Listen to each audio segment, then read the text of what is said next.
এখান থেকে মুত্তাকিদের 6টি বিশেষ গুণের কথা উল্লেখ করব। এই গুণগুলো যদি আপনার মধ্যে থাকে তো আল্লাহর শুকর আদায় করবেন, আর যদি না থাকে এই মজলিসে বসে এইখানেই মনে মনে নিয়ত করবেন যে আল্লাহর কোরআনে একটা গুণের কথা বলা আছে অথচ আমার মধ্যে নাই, আমি কেমন মুসলমান। এই 6টি বৈশিষ্ট্য যাদের থাকবে, আল্লাহ বলেছেন উলাইকা জাযাউহুম মাগফিরাতুম মির রাব্বিহিম ওয়া জান্নাত, এই লোকগুলোর আল্লাহর পক্ষ থেকে কিয়ামতের ময়দানে এই 6টা বৈশিষ্ট্য নিয়ে যদি কেউ যেতে পারে তো আল্লাহর পক্ষ থেকে সে ক্ষমা এবং মাগফিরাত এটা পুরস্কার হিসাবে গ্রহণ করবে। অতএব এই মসজিদ থেকে নিয়ত করবেন তাহলে এই গুণটা আমাকে অর্জন করতে হবে ইনশাআল্লাহ।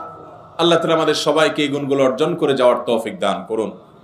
মোহতারাম হাজরিন, আল্লাহ রাব্বুল আলামিন বলেছেন ওয়াসারিউ ইলা মাগফিরাতিন মির রাব্বিকুম ওয়া জান্নাতিন আরদুহা কাআরদিস সামাওয়াতি ওয়াল আরদ, তোমরা আল্লাহর মাগফিরাতের দিকে দৌড়াও, প্রতিযোগিতা করো, অগ্রসর হও এবং জান্নাতের দিকে অগ্রসর হও, যে জান্নাতের প্রস্থ এই নবমণ্ডল এবং ভূমণ্ডল সমূহের যে দূরত্ব আছে এ দুয়ের মধ্যে যত পার্থক্য আছে এরকম সেই জান্নাতের দিকে তোমরা দৌড়াও, প্রতিযোগিতা করো, সেদিকে অগ্রসর হও, মুসারাআ করো।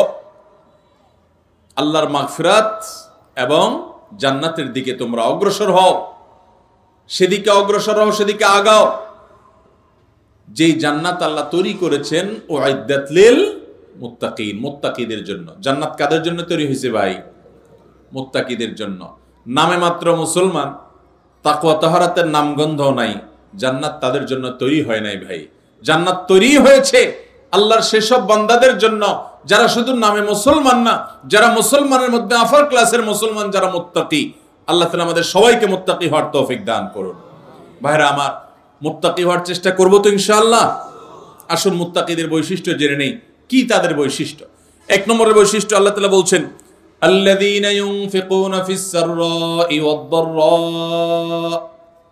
1 নম্বরের বৈশিষ্ট্য হলো তারা সুখে দুঃখে, যখন তাদের সচ্ছলতা থাকে তখন, আবার যখন টাকা পয়সা টানাটানি থাকে তখন, সব সময় তারা আল্লাহকে খুশি করার জন্য যে জায়গায় দান করলে আল্লাহ খুশি হবেন, ভালো কাজে, অসহায় মানুষের সেবায়, মসজিদ মাদ্রাসায়, কল্যাণমূলক কাজে, সাদকায়ে জারিয়ায়, যে কোনো ভালো কাজে আল্লাহকে খুশি করার জন্য দান করে। দুনিয়ার মানুষের জন্য কাছে বাহবা পাওয়ার জন্য না, দান কার জন্য হবে? আল্লাহকে খুশি করার জন্য। এমনকি আরশের নিচে ছায়া পাওয়া মানুষগুলোর মধ্যে থেকে 7 শ্রেণী মানুষের ভিতরে 1 শ্রেণী হলো যারা দান করে, এমন ভাবে দান করে যে তারা এক হাতে দান করে, অন্য হাতও টের পায় না।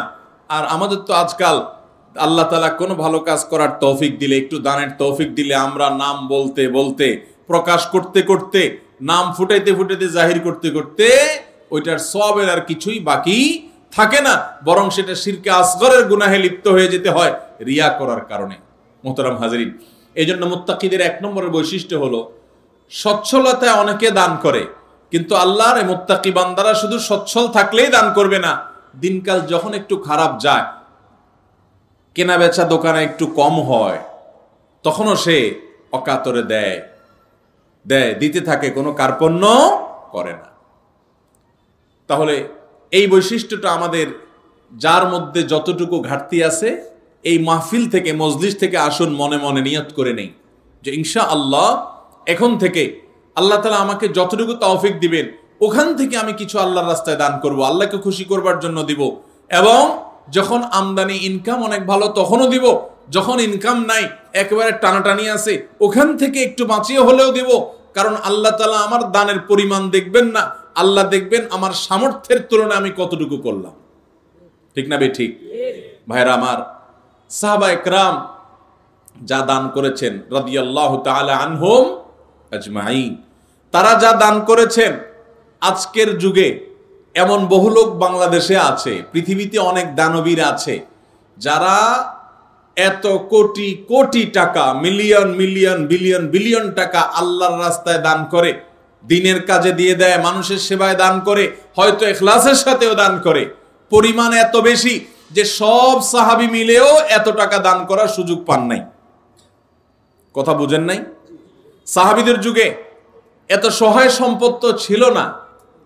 তারা যা দান করেছেন যদি পরিমাণ একত্র করেন, তাহলে আজকের যুগে এমন বহু পয়সাওয়ালা আছেন যে এক একটা মসজিদ মাদ্রাসার পিছনে 20, 50, 100 কোটি আরো অনেক বেশি খরচ করে ফেলেছেন। আছে না নাই? দেখা যাবে যে সাহাবা একরাম সবাই মিলে যা দান করছেন সেগুলোর বাজার মূল্য বের করলে এরকম একজনের দানের সমানও হবে না। এ হলো পরিমাণের অবস্থা। এবার আসেন দেখি ফজিলত এবং মর্যাদার অবস্থা। নবী করিম সাল্লাল্লাহু আলাইহি সাল্লাম বলেছেন সাহাবীদের সম্পর্কে, তোমাদের কেউ যদি উহুদের পাহাড় সমপরিমাণ স্বর্ণ আল্লাহর রাস্তায় দান করে, তো আল্লাহর নবী সাল্লাল্লাহু আলাইহি সাল্লামের সাহাবীদের কেউ সামান্য 1 মুদ পরিমাণ অথবা তার চাইতেও কম পরিমাণ আল্লাহর রাস্তায় কিছু দান করলে সেটার যে পরিমাণ সওয়াব হবে, তোমাদের উহুদ পাহাড় সম পরিমাণ স্বর্ণের দানের সওয়াব ততটুকু হবে না। কিসের কারণে ভাই? তাদের দানের ভিতরে যে ইখলাস ছিল, তাদের জানের ভিতরে যে নিষ্ঠা ছিল, নিয়তের ভিতরে যতটা নির্ভেজাল ছিল, আমাদের দান আজ এতটা নির্ভেজাল। তাদের উপার্জন যত হালাল ছিল, তাদের ভেতরকার নিয়ত যত খালেস ছিল, আমাদেরটা ততটা না। এই জন্য ভাইরা, মুত্তাকি মানুষ হিসাবে আমরা সুখে দুঃখে সর্বাবস্থা দান করব। শুধু দান করলে হবে না, আল্লাহকে খুশি করার জন্য দান করব। আর্থিক ইবাদত পয়সা করে দান করলে এই ইবাদতটার মধ্যে ভেজাল বেশি ঢুকে। এই ইবাদতটার মধ্যে ভেজাল কেন ঢুকে? ভেজাল কারণ নিজের ভেতর থেকে নফস বলে, প্রবৃত্তি বলে, মন বলে, এতগুলো টাকা দিয়ে দিলাম, একটা বারের জন্য যদি আমার নামটা ঘোষণা না দেয় কেমন হয়? আমরা একটু বলতে পছন্দ করি, জাহির করতে পছন্দ করি। কিছু মানুষকে শুনাইতে পারলে নিজের কাছে একটু ভালো লাগে যে হ্যাঁ, তারা জানবে আমি দান করছি। এই রোগটা আমাদের মধ্যে আছে না নাই? ভাইরা আমার, এটা কোনো ভালো গুণ না। হ্যাঁ, কোনো ব্যক্তি যদি প্রকাশ্যে দান করে, মজলিসে দাঁড়াইয়া 50,000, 1 লাখ টাকা কোনো ভালো কাজে দিবে নিয়ত করেন, তার উদ্দেশ্য থাকে যে আমার এটা শুনে আমার বন্ধু বান্ধব অনেকে আছেন তারাও অগ্রসর হবে, তাহলে সেটা ভালো। মানুষকে উৎসাহিত করার উদ্দেশ্যে করছি, আমি দানবীর, এটা জানানোর দরকার নেই, এই উদ্দেশ্যে করলে ভালো। কিন্তু ভাইরা আমার, কিছু দান থাকতে হবে যেই দানগুলো আমি জানি, আমার রব জানেন, আমার স্ত্রীও জানেন না, আমার বন্ধু বান্ধবও জানেন না, মা বাপও জানেন না, ছেলে মেয়েরাও জানে না। এরকম কিছু দান রাখার চেষ্টা করতে হবে ইনশাআল্লাহ। আপনি গোপনে গোপনে একজন গরিবকে নিয়মিত টাকা পয়সা দিয়ে যান, একটা গরিব ফ্যামিলিতে নিয়মিত কিছু চাল কিনে দেন, নিয়মিত কিছু ভালো কাজ করেন, একটা মাদ্রাসা কিছু টাকা নিয়মিত দেন। আপনি জানেন আর আপনার মালিক জানে, পরিবারের কাউকে জানেন না, বলেন না। এরকম কিছু নিরালা, এরকম কিছু নিবৃতে দান করার চেষ্টা করব তো ইনশাআল্লাহ। আজকাল ফেসবুকের যুগ, ইউটিউবের যুগ, সোশ্যাল মিডিয়ার যুগ। 2, 4, 10 টাকা দান করার পর ওইটা জাহির করতে করতে, পোস্ট করতে করতে, ওইটার জন্য লাইক কমেন্টের ধান্দা করতে করতে আমরা আমাদের আমলগুলোকে বরবাদ করে ফেলি। ঠিক না ঠিক ভাই? অতএব সুখের সময় দান তো অনেকেই করে, দুঃখে কষ্টের সময়, টানাটানের সময় আমরা দান করব তো ইনশাআল্লাহ। যতটুকু আছে ওখান থেকে কষ্ট করে দান করব। অনেক সময় কষ্টের সময়ের 10 টাকা সচ্ছল সময়ের 10,000 টাকা চাইতে বেশি উত্তম হতে পারে। আল্লাহ দেখবেন যে আপনার আছেই 100 টাকা, সেখান থেকে আপনি 10 টাকা দিয়ে দিয়েছেন, আরেকজনের লক্ষ লক্ষ টাকা আছে, সেখান থেকে 10,000 দিছে। অতএব তার চাইতে আপনার ত্যাগের পরিমাণ বেশি। অতএব সর্বাবস্থা দান করব তো ইনশাআল্লাহ। ইমানদার এবং মুত্তাকি যাদের জন্য জান্নাত তৈরি করা হয়েছে, তাদের দ্বিতীয় বৈশিষ্ট্য হলো ওয়াল কাযিমিনাল গাইজ, যারা তাদের ক্রোধ, গোসা এবং রাগকে সংবরণ করে। বহু মাঝে রাগ উঠলে আর মাথা ঠিক থাকে না, আছে না নাই? বরং বেশিরভাগ মানুষই আমরা এই রোগের রোগী। কি বলেন? রাগ উঠলে মাথা ঠিক থাকে না। জান্নাত যাদের হবে, যারা জান্নাতের মালিক হবে, যারা আল্লাহর পক্ষ থেকে মাগফিরাতকে পুরস্কার হিসাবে পাবে, ক্ষমা লাভের তৌফিক হবে যাদের, এই মানুষগুলোর দ্বিতীয় বৈশিষ্ট্য, মুত্তাকিদের বৈশিষ্ট্য আল্লাহ বলেছেন ওয়াল কাযিমিনাল গাইজ, তারা রাগ ক্রোধকে কি করবে? নিয়ন্ত্রণ করবে, সংবরণ করবে, আটকে ধরে রাখবে। একটা জায়গায় মারাত্মক মেজাজ গরম হয়েছে কারো উল্টাপাল্টা কথার কারণে, এমন রাগ উঠছে, এখন মনে চাচ্ছে যে দৌড়ে কয়েকটা লাগাই দেই, উথাম থাম মারি, 2-4টা মুখ খারাপ করে বলে ফেলি, একটু ভাঙচুর করি, চিল্লাচিল্লি করি, করার সুযোগও আছে। কিন্তু ওই যে জান্নাত পাওয়ার আশায়, আল্লাহর কাছে প্রিয় বান্দা হওয়ার আশায়, আল্লাহর কাছ থেকে কিয়ামতের ময়দানে ক্ষমা লাভের আশায় সে নিজের রাগটাকে নিয়ন্ত্রণ করে, সংবরণ করে, হজম করে ঢোক গিলে ফেলেছে, রাগটা প্রকাশ করে নাই। বহুত কষ্টে মুখটা লাল হয়ে গেছে, কিন্তু মুখ দিয়ে কিছু বাইর হয় নাই, হাত দিয়ে কিছু করে নাই, জায়গা থেকে সরে গেছে, ওই স্থান ত্যাগ করে গেছে, নিজেকে নিয়ন্ত্রণ করার চেষ্টা করছে। আল্লাহর এই বান্দারা অনেক শ্রেষ্ঠ বান্দা, অনেক প্রিয় বান্দা। এই গুণটা আমাদের আনার জন্য যুদ্ধ করতে হবে, নিজের সঙ্গে সংগ্রাম করতে হবে। ঘরে ঘরে আজ অশান্তি, সমাজে সমাজে আজ অশান্তি, পরিবারে পরিবারে আজ অশান্তি। এই দোষটার কারণে, এই ত্রুটির কারণে। স্বামীর কথা স্ত্রী সহ্য করে না, স্ত্রীর কথা স্বামী সহ্য করে না, বাপ মার কথা ছেলে মেয়ের সহ্য হয় না, ছেলে মেয়ের কথা বাপ মার সহ্য হয় না, ভাইয়ের কথা ভাইয়ের সহ্য হয় না, কাস্টমারের কথা দোকান মালিকের সহ্য হয় না, মালিকের কথা শ্রমিকের সহ্য হয় না, একজনেরটা আরেকজনের সহ্য হয় না, আর লেগে যায় গন্ডগোল। দুনিয়াতেও ক্ষতিগ্রস্ত হয়, লজ্জিত হয়, লাঞ্ছিত হয়, ছোট হয়, আখিরাতে তার ধ্বংস হয়ে যায়। ঠিক না ঠিক? এক সাহাবী এসে বলছেন, ইয়া রাসূলুল্লাহ আউসিনি, আমাকে আপনি একটু উপদেশ দেন। নবী করিম সাল্লাল্লাহু আলাইহি ওয়াসাল্লাম বলেছেন, লা তাগদাব, তোমার জন্য উপদেশ হলো তুমি রাগ করবা না। বলেন যে ইয়া রাসূলুল্লাহ এটা বুঝলাম, আরেকটা উপদেশ করেন। নবী করিম সাল্লাল্লাহু আলাইহি ওয়াসাল্লাম বলেছেন, দ্বিতীয় উপদেশও হলো রাগ করবা না। বলে ইয়া রাসূলুল্লাহ বুঝলাম, আরেকটা করেন। নবী করিম সাল্লাল্লাহু আলাইহি ওয়াসাল্লাম বলেছেন, লা তাগদাব, তৃতীয় উপদেশও তোমার জন্য একটাই, যে রাগ করবা না। এরপর নবী করিম সাল্লাল্লাহু আলাইহি ওয়াসাল্লাম বলেছেন একবার, লা তাগদাব ওয়ালাকাল জান্নাহ, রাগ করবা না, জান্নাত তোমার হবে। রাগ করবা না, জান্নাত তোমার হবে। বদরাগী বদমেজাজি ভাইরা বোনেরা আমার, নিজেকে নিয়ন্ত্রণ করার চেষ্টা করব তো ইনশাআল্লাহ। মনে রাখবেন, রাগ আসলো আর ছেড়ে দিলেন যেখানে সেখানে, মাত্রা জ্ঞান রাখলেন না। কার সামনে কোন জায়গায় কতটুকু রাগ ছাড়া যাবে, কতটুকু রাগ ছাড়লে আপনার মুখ খারাপ হবে না, আপনার দ্বারা আল্লাহর হারাম কাজ হবে না, গুনাহ হবে না, আল্লাহর সীমা লঙ্ঘন হবে না, সেই মাত্রা জ্ঞান রেখে পরিমাপ করে করে রাগ জাহির করতে হবে, নিজেকে নিয়ন্ত্রণ করতে হবে। নবী করিম সাল্লাল্লাহু আলাইহি ওয়াসাল্লাম বলেছেন, সবচেয়ে বড় বীর বাহাদুর হলো যে ব্যক্তি রাগের সময় নিজেকে নিয়ন্ত্রণ করতে পারে। অনেক শরীরে শক্তি আছে, এটা আসল বীরত্ব না। রাগের চোটে শরীরে আগুন ধরে গেছে, মাগার নিজেকে বহুত কষ্ট করে ঠান্ডা করে রাখছে। রাগ নিয়ন্ত্রণ করতে পারে না দেখে ওই জায়গা থেকে বের হয়ে গেছে। মোবাইলের রাগ উঠে গেছে দেখে মোবাইল কেটে বন্ধই করে দিছে। রাগ বেশি হয়ে গেছে দেখি দাঁড়ানো থেকে বসে গেছে, বসা থেকে শুয়ে গেছে, ওযু করে নিয়েছে, তারপরেও নিজেকে কন্ট্রোলে রাখছে। রাগের কারণে পরিস্থিতি খারাপ হতে দেয় নাই। এই মানুষগুলো আল্লাহর প্রিয় বান্দা। আমরা চেষ্টা করব তো ইনশাআল্লাহ। দেখেন, জান্নাত যার তার জন্য না ভাই। বদমেজাজি, হটমেজাজি, রাগের চোটে যা তা বলেন, যা তা করেন, আপনার জন্য জান্নাত নয়। অতএব যুদ্ধ করব তো ইনশাআল্লাহ। শত সহস্র মামলা মোকদ্দমা, খুন, গন্ডগোল, ফাসাদ, মারামারি, এগুলো সব বন্ধ হয়ে যাবে যদি আমরা ইমানদাররা মুত্তাকিদের এই গুণটা অর্জন করি, ওয়াল কাযিমিনাল গাইস। চেষ্টা করব তো রাগ নিয়ন্ত্রণ করার ইনশাআল্লাহ। নাম্বার 3, ওয়াল আফিনা আনিন নাস। 3 নম্বর বৈশিষ্ট্য হলো এই মুত্তাকিদের জন্য, যাদেরকে আল্লাহ তাআলা মাগফিরাত পুরস্কার হিসাবে দিবেন। দুনিয়া থেকে মানুষ যাবে আখিরাতে ভয়ে নিজের অপরাধ পাপাচার নিয়ে পেরেশান থাকবে। আল্লাহ তাআলা বলবেন, পুরস্কার নাও, পুরস্কার। পুরস্কার কি? তোমার সব গুনাহ মাফ করে দিলাম, আর তোমার জন্য জান্নাত বরাদ্দ করে দিলাম। সেই বৈশিষ্ট্যগুলো অর্জন করতে পারলে, 6টা বৈশিষ্ট্য অর্জন করতে পারলে এই 2টি নিয়ামত পাওয়া যাবে ইনশাআল্লাহ। তার ভিতরে 3 নম্বর বৈশিষ্ট্য হলো ওয়াল আফিনা আনিন নাস। মানুষকে ক্ষমা করতে জানতে হবে। এটার জন্য একটা বড় কলিজা লাগে, এটার জন্য একটা বড় কলিজা লাগে। ছোট লোকরা এটা পারে না ভাই। ছোট মনের মানুষ, ছোট কলিজার মানুষ এটা পারে না। কি আমার সাথে এমন কথা বললো, এত বড় সাহস, এটা জীবনে ভোলা যায় না, আমি এটা কোনোভাবে বলতে পারবো না, না এটা আমার চোখের সামনে যেন না আসে। ঠিক আছে, রাগ যখন ওঠে, মাথা যখন হট মেজাজ হয়, তখন আপনার 1 দিন 2 দিন 3 দিন পর্যন্ত এরকম থাকতে পারে। শরীয়ত আপনাকে এতটুকু অনুমোদন করে, ঠিক আছে, রাগের চোটে মাথা গরম হয়ে 3 দিন আপনি এটা করতে পারেন।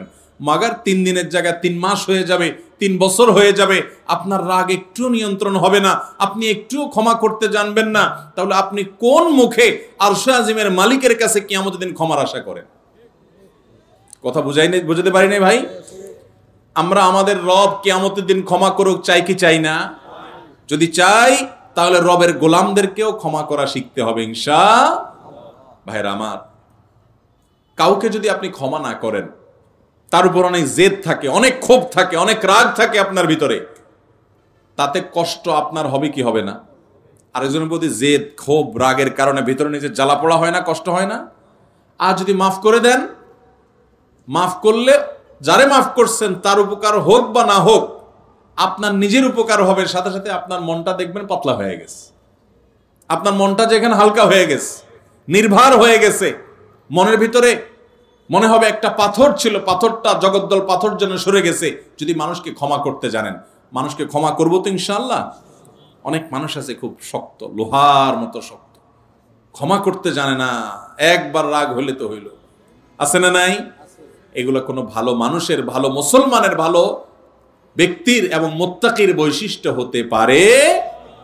আমরা মানুষকে ক্ষমা করবো। এখন কথা হলো, আমি ক্ষমা করলে ও বারবার উল্টাপাল্টা করে, ওর ক্ষতি করে।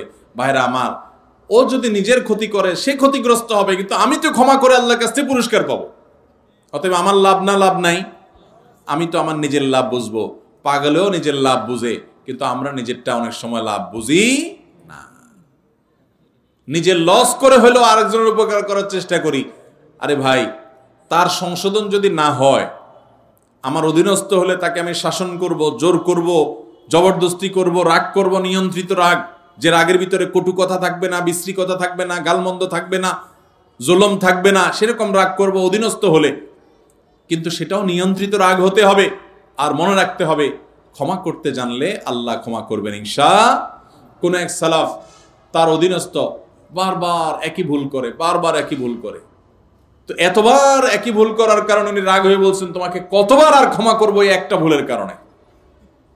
তখন সে কানে কানে ওনাকে বলছেন, কিয়ামতের ময়দানে আল্লাহর কাছে দুনিয়াতে একই পাপ যতবার করার পরও মাপের আশা রাখেন, আমাকে ততবার করলেই হবে। আল্লাহ তাআলা আমাদেরকে মানুষকে ক্ষমা করার মতো উদার মন মানসিকতা লালন করার তৌফিক দান করুন। তাহলে মুত্তাকিদের 3 নম্বর বৈশিষ্ট্য হলো ওয়াল আফিনা আনিন নাস, যারা মানুষকে ক্ষমা করে। 4 নম্বর হলো ওয়াল্লাহু ইউহিব্বুল মুহসিনিন, আল্লাহ তাআলা ইহসানকারীদেরকে ভালোবাসেন। অর্থাৎ এটাও মুত্তাকিদের একটা বৈশিষ্ট্য হবে যে তারা ইহসান করবে। ইহসান মানে যে কোনো ভালো কাজ করবে, আল্লাহর বান্দাদের প্রতি অনুগ্রহ করবে, পরোপকারী হবে, মানুষের উপকার করবে। ভাইরা আমার, ডক্টর খন্দকার আব্দুল্লাহ জাহাঙ্গীর রাহিমাহুল্লাহ এদেশে ক্ষণজন্ম একজন আলেমে দ্বীন ছিলেন, ইসলাম বিশ্ববিদ্যালয় কুষ্টিয়ার হাদিসের প্রফেসর ছিলেন, বহু গ্রন্থ এর রচয়িতা ছিলেন।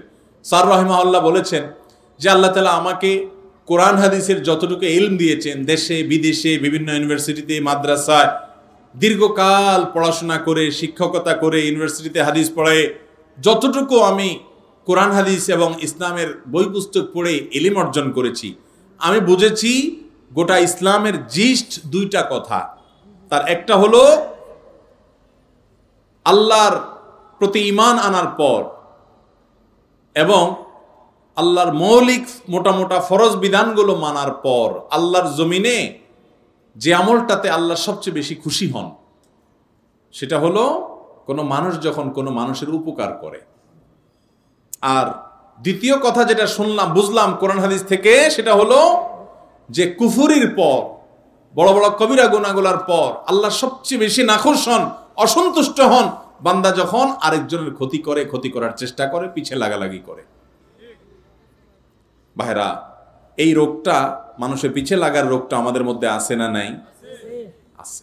অযথা দেখবেন মহিলাদের মধ্যে এই রোগ আছে, দোকানদারদের মধ্যে এই রোগ আছে, রাজনীতিবিদদের মধ্যে এই রোগ আছে, হুজুরদের মধ্যে এই রোগ আছে, সাধারণ মানুষের মধ্যে এই রোগ আছে যে পিছে লাগ, এর গোষ্ঠী উদ্ধার কর, আছে না নাই? ইমানদার কারোর পিছে লাগবে না ভাই। ইমানদার নিজের চরকায় তেল দিবে। আমার কি হবে কিয়ামতের ময়দানে আমি জানি না। জীবনে 4 রাকাত নামাজ ঠিক মতো নামাজ পড়ে, মনোযোগের সাথে, খুশুর সাথে পড়ে আল্লাহর কাছে পেশ করার মতো রেডি করতে পারি নাই। কত ত্রুটি, কত মনোযোগ কদিক চলে যায়। সেখানে আমি সারা দুনিয়ার মানুষকে নিয়ে লাগবো, আমার নিজের কি হবে সেই চিন্তা করবে, সেই সাথে অন্যের ইসলাহ করব, মানুষের ক্ষতি করার উদ্দেশ্যে, ছিদ্র বের করার উদ্দেশ্যে, দোষ ধরার উদ্দেশ্যে পিছনে লাগালাগি করা।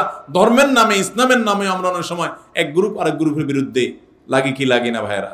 ফেসবুকে, সোশ্যাল মিডিয়াতে, অনলাইনে অফলাইনে তো ইমানদার এটা করবে না। ইমানদার পরোপকারী হবে, মানুষের কল্যাণকামী হবে, ইহসান করবে এবং যে কোনো ভালো কাজ পাইলেই সেটা করার চেষ্টা করবে। আল্লাহু ইউহিব্বুল মুহসিনিন। 5 নম্বর বৈশিষ্ট্য হলো ওয়াল্লাযীনা ইযা ফাআলু ফাহিশাতান আও যালামু আনফুসাহুম যাকারুল্লাহ। যারা কোনো অশ্লীল, অন্যায়, জেনা, ব্যভিচার, অপরাধমূলক যে কোনো কর্মকাণ্ড, কোন একটা গুনাহের কাজ করে ফেলেছে, কারো গীবত করে ফেলেছে, কাউকে কষ্ট দিয়ে ফেলেছে বা কোনো একটা গুনাহ করে ফেলেছে, ওয়াল্লাযীনা ইযা ফাআলু ফাহিশাতান আও যালামু আনফুসাহুম, অথবা নিজের প্রতি নিজে অবিচার করেছে। ভাইরা আমার, আমরা গুনাহ করলে কার ক্ষতি হয়? আল্লাহর ক্ষতি হয়। আল্লাহর কোনো হুকুম লঙ্ঘন করলে আল্লাহর ক্ষতি হয়। আল্লাহর কোনো ঠেকা আছে ভাই? আমরা দুনিয়ার সব মানুষ মিলে যদি একত্র হয়ে সবাই মিলে যদি হারামে চলে যাই, আল্লাহর কোনো লস আছে? আল্লাহর কোনো লস নাই। আর আমরা সবাই মিলে যদি আল্লাহর গোলামি শুরু করে দিই, আল্লাহর কোনো লাভ আছে? আল্লাহর কোনো ঠেকা নাই ভাই।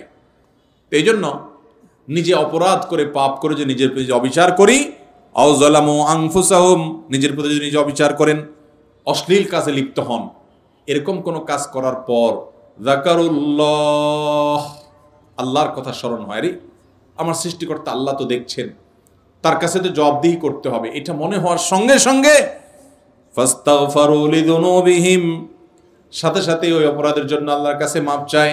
ওমাইয়াগফিরুয যুনুবা ইল্লাল্লাহ, আর সে জানে আল্লাহ ছাড়া কেউ মাফ করতে পারবে না এই অপরাধ থেকে, এজন্য সে আল্লাহর কাছে ওইভাবে কায় মনোবাক্যে মাপ চায়।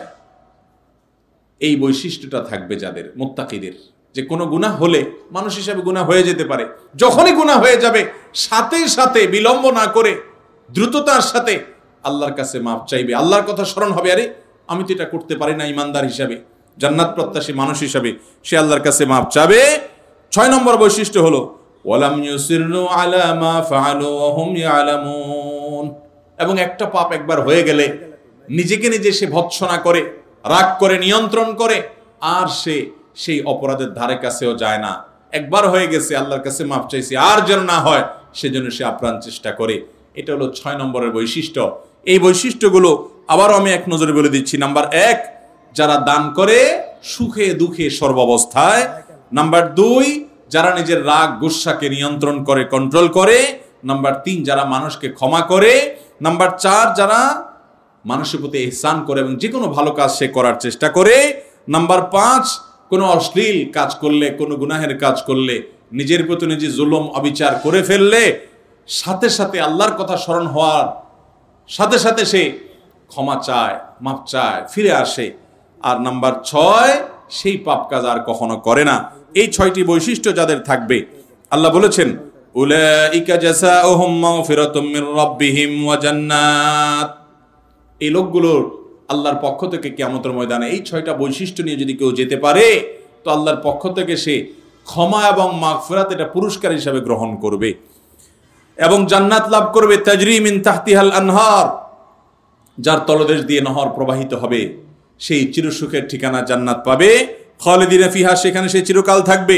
ওয়া নি'মা আজরুল আমিলিন, আর আল্লাহর জন্য আমলকারী বান্দাদের পুরস্কার কতই না সুন্দর এবং উত্তম হবে ইনশাআল্লাহ। মুত্তাকিদের এই 6টা গুণ অর্জন করার চেষ্টা করব তো ইনশাআল্লাহ। আমি যেটা শুরুতে বলেছি এখন আবারও বলছি। মোহতারাম হাজরিন, আমরা 7টি ফুটফুটে কোরআনের পাখির মাথায় পাগড়ি পরানোর সৌভাগ্য অর্জন করলাম। এতে ওই শিক্ষার্থীরা সৌভাগ্য অর্জন করে নাই, সৌভাগ্য বরং আমাদের, কারণ তারা কোরআনকে বহন করছে, কোরআনের হাফিজ, কোরআনের সংরক্ষণকারী। আল্লাহ রাব্বুল আলামিনের এই কালাম কিয়ামত পর্যন্ত এভাবেই বক্ষ থেকে বক্ষ টিকে থাকবে ইনশাআল্লাহ। পৃথিবীতে আর দ্বিতীয় কোনো গ্রন্থ নাই, দ্বিতীয় কোনো বই নাই, দ্বিতীয় কোনো আসমানি কিতাবও নাই, যেই কিতাব এরকম যুগ যুগ ধরে, বরং শতাব্দী সহস্রাব্দ পর মানুষ প্রজন্মকে প্রজন্ম বুক থেকে বুকে, বুক থেকে বুকে এটাকে সংরক্ষণ করে। এটা হলো কোরআনের মুজিজা, জীবন্ত মুজিজা, যে কিয়ামত পর্যন্ত পৃথিবীতে কোনো প্রলয়ঙ্কারী কোনো বিপদে গোটা পৃথিবীর সমস্ত বই ধ্বংস হয়ে গেলেও মানুষ পৃথিবীতে বেঁচে থাকলে কোরআন টিকে থাকবে ইনশাআল্লাহ। এমনকি মানুষ যদি বেঁচে নাও থাকে তারপরও আল্লাহ তাআলা কোরআনকে টিকিয়ে রাখবেন, কারণ আল্লাহর ওয়াদা হলো ইন্না নাহনু নাযালনা যিকরা ওয়া ইন্না লাহু লাহাফিজুন। আমি এই কোরআনকে নাজিল করেছি আর এটার হেফাজত, এটার সংরক্ষণ, এটা টিকিয়ে রাখার দায়িত্ব আমি নিয়েছি। অতএব আল্লাহর এই কালাম টিকে থাকার মাধ্যম হিসাবে যে বুকগুলো, যে সিনাগুলো, যে অন্তরগুলো, যে মেধাগুলো ব্যবহৃত হচ্ছে, সেগুলোর সন্দেহাতীতভাবে অনেক বড় সৌভাগ্যবান। আল্লাহ তাআলা এই সৌভাগ্যবান মানুষদের কাতারে আমাদেরকে শামিল হওয়ার তৌফিক দান করুন। আর নিজেরা সৌভাগ্যবান হতে না পারলেও নিজের সন্তানদেরকে এইরকম সৌভাগ্যের অধিকারী করে তার গর্বিত পিতামাতা হওয়ার তৌফিক আমাদেরকে আল্লাহ তাআলা দান করুন। মোহতারাম হাজরিন, নবী করিম সাল্লাল্লাহু আলাইহি সাল্লাম বলেছেন, খায়রুকুম মান তাআল্লামাল কুরআনা ওয়া আল্লামা। তোমাদের মধ্যে, তোমাদের সমাজের মধ্যে সবচাইতে শ্রেষ্ঠ মানুষ, সবচাইতে উত্তম মানুষ হলেন তারা যারা কোরআন শিখে এবং কোরআন শেখায়। আপনারা ভাবছেন তাহলে তো আর শ্রেষ্ঠ মানুষ হওয়ার সুযোগ আমাদের নাই, কারণ মাদ্রাসায় ভর্তি হলে তারা কোরআন শিখবে আর মাদ্রাসার শিক্ষকরা শেখাবে। আমরা তো এই দুইটার কোনোটাতে সামিল হতে পারবো না। ভাইরা আমার, একজন মানুষ তিনি জেনারেল শিক্ষিত হওয়ার পরও, তিনি একজন কর্মজীবী শ্রমজীবী মানুষ হওয়ার পরও, তিনি একজন ব্যবসায়ী হওয়ার পরও, তিনি একজন কৃষক হওয়ার পরও, তিনি একজন বেকার মানুষ হওয়ার পরও, তিনি নারী কিংবা পুরুষ যেই হন না কেন, তিনি এই হাদিসের অধীনে শ্রেষ্ঠ মানুষের কাতারে নিজেকে সামিল করার সুযোগ আছে না নাই? কোরআনে কারীমের হালাকা উলামায়ে কেরাম, হাফেজ সাহেবগণ, মসজিদের ইমাম মুয়াজ্জিনগণ, বিভিন্নভাবে আল্লাহর পথের আহ্বানকারীগণ বিভিন্ন প্রোগ্রামের অ্যারেঞ্জ করে। দেখবেন কোরআন শিক্ষার আসর, কোরআনের হালাকা আছে, সেখানে কোরআন শেখানো হয়।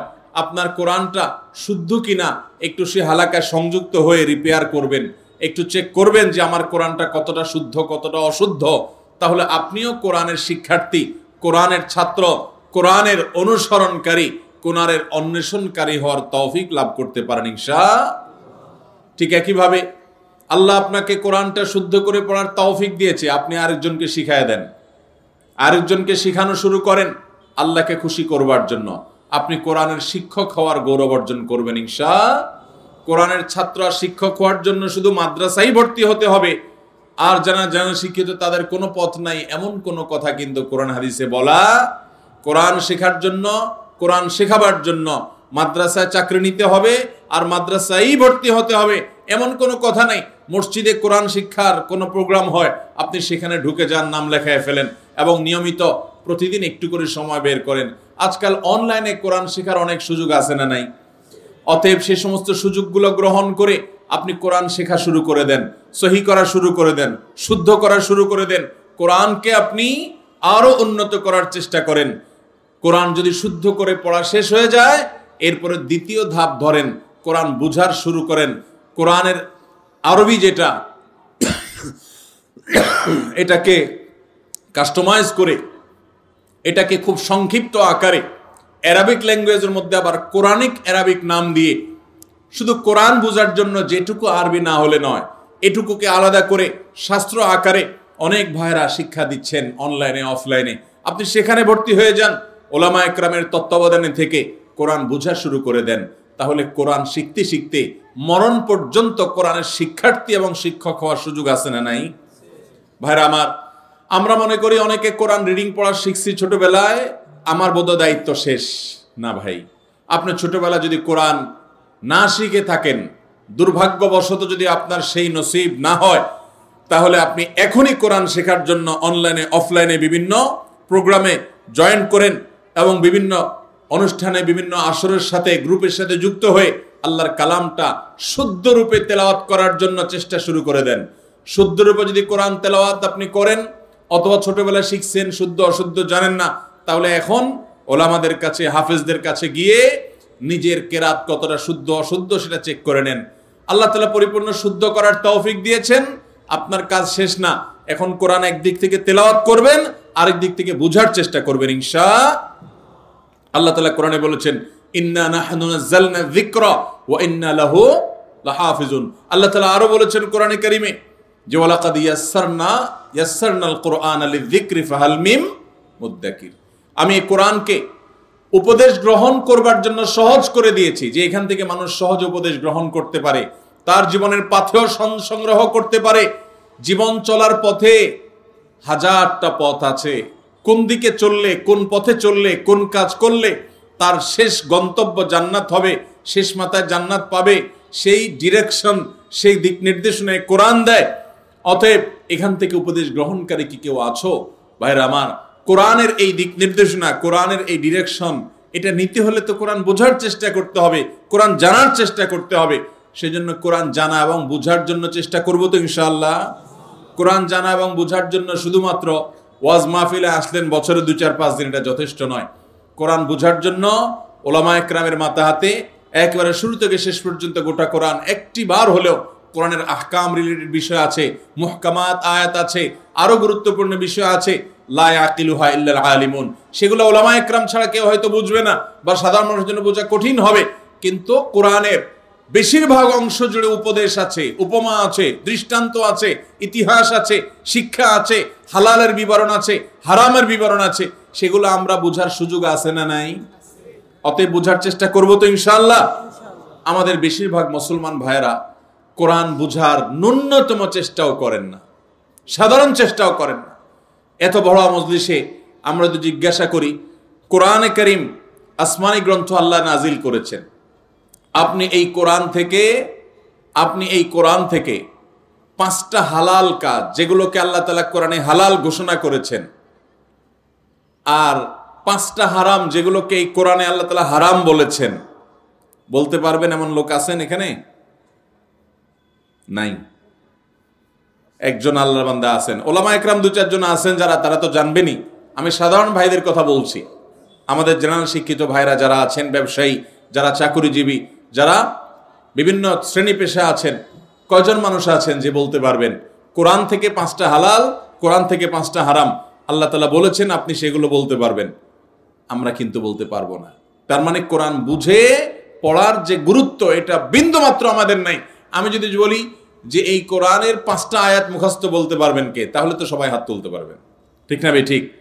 ভাইরা আমার, কোরআন যদি না বুঝেও কেউ তেলাওয়াত করে অবশ্যই সওয়াব হবে, না বুঝেও যদি তেলাওয়াত করে অবশ্যই কি হবে? সওয়াব হবে। নবী করিম সাল্লাল্লাহু আলাইহি সাল্লাম বলেছেন, যে ব্যক্তি কোরআনের একটি হরফ পড়বে, একটি অক্ষর পড়বে, আল্লাহ তাআলা তাকে 10টি নেকি দিবেন। এখানে তিনি বুঝে পড়ার শর্ত দেন নাই। কিন্তু ভাইরা, কোরআন শুধু সওয়াব সংগ্রহের জন্য দুনিয়াতে আসে নাই, কোরআন আসছে হুদাল্লিল মুত্তাকিন, মুত্তাকিদেরকে পথ দেখানোর জন্য। সওয়াব তো আহরণ হবেই, এর পাশাপাশি এই কোরআন থেকে, কোরআন যেদিকে যেতে বলে সেদিকে যাব, যেদিকে যেতে নিষেধ করে সেদিকে যাব না। অবশ্যই উলামায়ে কেরামের তত্ত্বাবধানে থেকে, তাদের মাথা হাতে থেকে, তাদের দর্শে, তাদের পরামর্শ মোতাবেক আমরা কোরআন বোঝার চেষ্টা করব তো ইনশাআল্লাহ। ভাইরা আমার, কোরআন বোঝার যে মজা, যে স্বাদ, অনেক জেনারেল শিক্ষিত ভাই আমি দেখেছি, অনেক বোন আমি দেখেছি, যে তারা কোরআন বোঝার স্বাদ যদি পেয়ে যান, ইসলামের প্রকৃতির স্বাদটা তারা আস্বাদন করতে থাকেন। তবে বারবার করে আমি বলছি, কোরআন বুঝতে গিয়ে নিজে নিজে একা একা ওলামায়ে কেরামের একেবারে কোনো রকমের পাত্তা দেওয়া ছাড়া নিজে নিজে সব বুঝে ফেলবেন, এইরকম একা একা চলতে গেলে বেশিরভাগ ক্ষেত্রে আল্লাহ মাফ করুক, গোমরাহির দিকে যাওয়ারও আশঙ্কা আছে। সেজন্য সাবধান। অবশ্যই বিদগ্ধ বিচক্ষণ ওলামায়ে কেরামের সাথে পরামর্শ করে, এ বিষয়ে যারা অভিজ্ঞ তাদের সাথে পরামর্শ করে, তাদের গাইডলাইন এবং তত্ত্বাবধানের মধ্যে থেকে কোরআন বোঝার চেষ্টা করব তো ইনশাআল্লাহ। আল্লাহ তাআলা আমাদেরকে তৌফিক দান করুন। তাহলে এই যে খায়রুকুম মান তাআল্লামাল কুরআন ওয়া আল্লামা, হাদিস যখন শুনবো যে তোমাদের মধ্যে সবচেয়ে শ্রেষ্ঠ হলো যে কোরআন শিখে আর শিখায়, তখন এই হাদিস শুধুমাত্র মাদ্রাসার ছাত্র শিক্ষকদের জন্য যে নয়, সেটা বোঝাটা সহজ হবে। আল্লাহ তাআলা আমাদের সবাইকে কোরআনের ছাত্র, কোরআনের শিক্ষক হওয়ার তৌফিক দান করুন। মোহতারাম হাজরিন, আমি কোরআন কারীমের সূরা আলে ইমরানের 133 থেকে 36 এই 3টি আয়াত তেলাওয়াত করেছি। এই আয়াতগুলোতে আল্লাহ সুবহানাহু ওয়া তাআলা মুত্তাকিদের 6টি বিশেষ গুণ এবং বৈশিষ্ট্যের আলোচনা করেছেন। এই 6টি বৈশিষ্ট্য এবং এই 6টি গুণ যাদের মধ্যে থাকবে, আল্লাহ রাব্বুল আলামিন তাদের জন্য ওয়াদা করেছেন যে এই লোকগুলোকে আল্লাহ তাআলা মাগফিরাত এবং ক্ষমার ঘোষণা দিবেন। তাদের জন্য আল্লাহর তরফ থেকে কি থাকবে? তাদের প্রতিদান থাকবে আল্লাহর কাছ থেকে, তারা ক্ষমা পাবে, মাগফিরাত লাভ করবে, তাদের জীবনের ভুল ত্রুটি আল্লাহ তাআলা মাফ করে দিবেন। আর তাদেরকে আল্লাহ রাব্বুল আলামিন ইমানদারের সবচেয়ে বড় কাঙ্ক্ষিত টার্গেট এবং লক্ষ্য জান্নাত দান করবেন ইনশাআল্লাহ।